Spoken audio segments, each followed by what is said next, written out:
Well, many people with disabilities face challenges when it comes to voting, which is coming up so soon.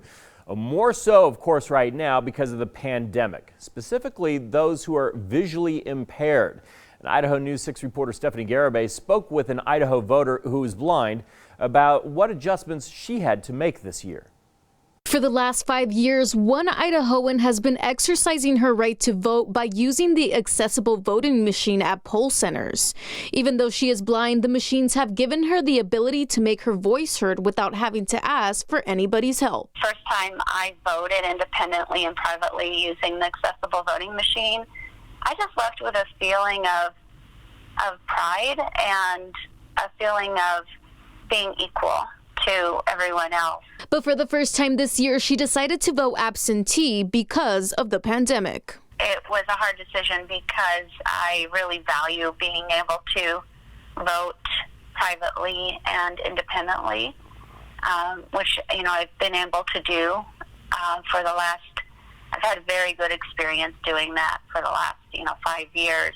Disability Rights Idaho tells us many voters with visual impairments face challenges with voting absentee, some even having to give up their privacy to have someone help them fill out their ballots. Those ballots themselves are printed on paper. They're not large print.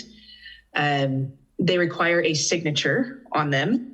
And those have all been issues and challenges that blind and visually impaired individuals here in Idaho face this year. And having to trust someone to fill out your ballot at a voting center is not the only challenge people with visual impairments face when voting in person. I know there are really great people there, but not being able to see makes it just that much more complicated and stressful when you can't see who is by you and if they're wearing a mask or not. Moving forward, Diana hopes more options are available for voters with visual impairments to be able to vote at home and independently.